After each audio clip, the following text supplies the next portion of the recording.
today and has led to a lot of negative effects on the world. Global warming defined is a gradual increase in the overall temperature of the Earth's atmosphere, generally attributed by increased levels of carbon dioxide, chlorofluorocarbons, and other pollutants, per dictionary.com. Today, we are going to talk about the causes, effects, and solutions of global warming on the world today. Our group will discuss why global warming has a negative effect on the world and why it is affecting things like climate change, extreme weather events, sea levels rising, and many other key effects that cause global warming. These are all considered the big problems of global warming. We will also discuss its causes, which include humans as one of the big ones, rising ocean levels, the burning of the ozone layer, and many other causes that humans have not specifically discovered yet. And finally, we will discuss the solution to this problem, which include reducing the amount of use of greenhouse gases, preventing the burning of trees, which is also known as deforestation. All these will be discussed in detail by my group members. I will now hand it on over to Mitchell, who will talk about the problems of global warming. All right, as Jake mentioned, our topic is global warming, and I'll start off by talking about the problems created by global warming. The first major issue is obviously the rising of the average temperature around the Earth. This rising temperature causes like extreme weather to happen, and places that are usually like warm, they start experiencing like cold and snow and stuff. And based on current trends, my source, Rosenway, explains that scientists predict that there will be, in the U.S. alone, there'll be an 8-degree average temperature increase before the end of the decade. Now, it doesn't sound like a lot, I know, but just this little increase will cause more extreme weather like floods, heat waves, wildfires like the one we have in California right now, and droughts.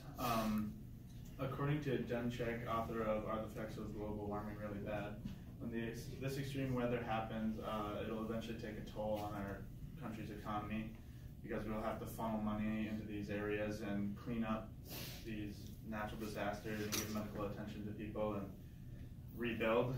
And he also says in 2015 alone, the United States spent well over $1 billion on cleaning up these extreme weather occurrences. The number will keep rising as global warming goes unchecked. And the second major issue is wildlife extinction. This happens because as the Earth warms, cold temperature, like animals that live in colder climates, their habitat will be destroyed, like polar bears and other things like that, and their food supply will go away. Also, warmer climates will heat up, so things in like the desert, they already can survive the heat that's there already, but as it gets more and more warm, they won't be able to stay there anymore. And then an example of this can be found in a study that shows that vertebrate species, which are things with backbones, are disappearing at a rate 114 times faster than any animal should be. This is due to weather patterns and heating in certain areas. This is obviously a problem, and there's no reason these animals should be disappearing at that fast a rate, and we need to do something about that.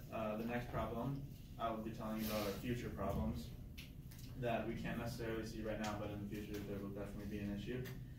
And the first one is the acidity of the planet's oceans. This is caused by algae and small microorganisms absorbing the excess carbon emissions that trees and plants can't handle anymore because there's just simply too much and there's not enough plants anymore.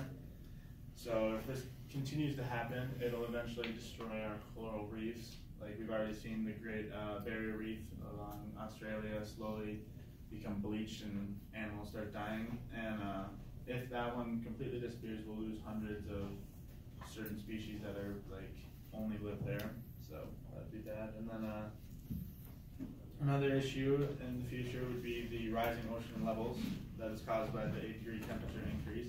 This will soon start to melt both polar ice caps, and then it'll cause the ocean to rise. And if we melt the entire ice cap, we'll lose millions of acres of land because the oceans will rise, and then cities that are like below sea level will get covered in water.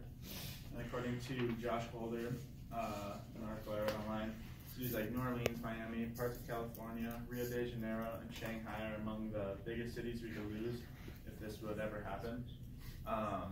And the last issue is the disappearance of the ozone layer, which we've no doubt all heard about. And the ozone layer basically acts as sunscreen for the Earth, and if that 100% disappears, the UV radiation will cause DNA damage to plants and animals, which will eventually kill all the plants. We might be able to survive, but eventually we would run out of oxygen and then eventually die off as well. So as I explained, these are the many different problems with global warming. And yeah, I'll hand it off to Sam so you can talk about causes. Excuse me, as Mitchell just got done explaining, there are many different problems. Yeah, I'm a little cold, sorry. There are many different problems with global warming, but there are fewer causes of global warming. Global warming, as stated before, is the heating of the Earth, and it's interpreted differently by everybody. Some people say it's a top government priority, that it needs to be dealt with now, otherwise there'll be major economic problems later. And some say it's not even a proven fact that it's caused by humans. Regardless of what your beliefs are, something needs to be done about the issue. According to the Intergovernmental Panel on Climate Change, the increasing temp raised few hundredths of a degree per decade. This raise is caused by greenhouse gases. These greenhouse gases include but are not limited to carbon dioxide, methane, and nitrous oxide. These greenhouse gases keep heat inside the Earth and act as a blanket. Scientists and politicians are trying to figure out the best ways to reduce these emissions.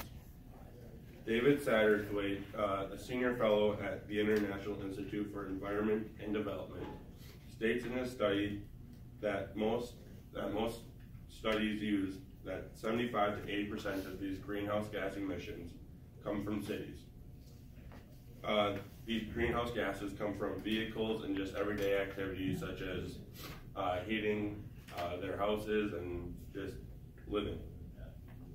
Satterthwaite also states that the carbon dioxide is 77% of the greenhouse gases, while methane and nitrous oxide are about 22%, and other gases make up the other 1%. So carbon dioxide is the big problem. The reason that it's a big problem is the deforestation of the Amazon rainforest. Philip M. Fearnside with the National Institute for Research in the Amazon states in his essay that the farmers that burn down and deforest the rainforest and turn it into farmland or pasture land rarely turn it back into the forest. This is a problem because the trees that they take down are use the CO2 or the carbon dioxide in photosynthesis and will turn it back into oxygen for us. But without these trees, the carbon dioxide buildup is just getting more and more of a problem. So this clearly does not help the carbon dioxide issue. Now that you know some of the causes, Matt will tell you some of the solutions that we can do to help. So really there is no way to fix all the damage we've done. Once we've done, we've done. But there's ways that we can prevent future damage. Like you said, greenhouse gas is one of the biggest problems. And he was talking about all the causes, but the main solution that we can do is to buy more fuel efficient cars. Because the less fuel that you consume, the less carbon dioxide you make. So it pretty much is less greenhouse gases. Another way that we can limit greenhouse gases is to install wind turbines that don't run on coal power plants, which is another main reasons for the ozone layer depleting. Another thing that we could do for greenhouse gases is hydroelectric power, which is pretty much a dam, which the water goes over a big wheel and it generates electricity that way.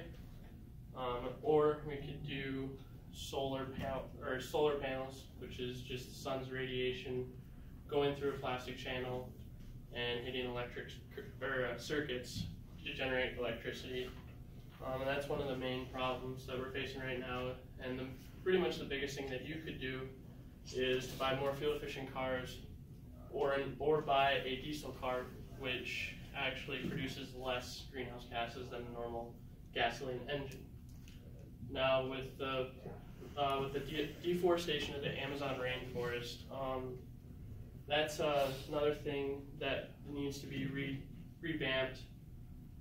However, in Northeast America, in the Oregon region where they're doing logging right now, for every tree they cut down, they plant 6 new trees. And that's what they really need to do in the Amazon, or just not cut down the trees or use them rather than just burn them. So that's pretty much the main solutions we can do, and Jake will give the conclusion. Thank you, Matt. Overall, global warming has a huge effect on Earth, and there are many problems causing it. Our group was able to go in depth behind the details of global warming. We discussed its problems, which leads to causes, and finally went over its solutions. Global warming has an overall negative effect on Earth, but in our speech, we did show that there are some cures for it. One of the main causes of global warming is humans, so it's up to humans to become the solution. Humans need to take better care of the Earth and do whatever they can to slow down global warming. Yes, we can't control temperature or weather changes, but we can control the actions we do that have a negative effect on Earth, like Matt talked about. There are simple steps of making the world a better place. We can first stop making so much pollution that affects the air. Thank you all very much for listening to our presentation, and we can all take a better care of the Earth here on forward.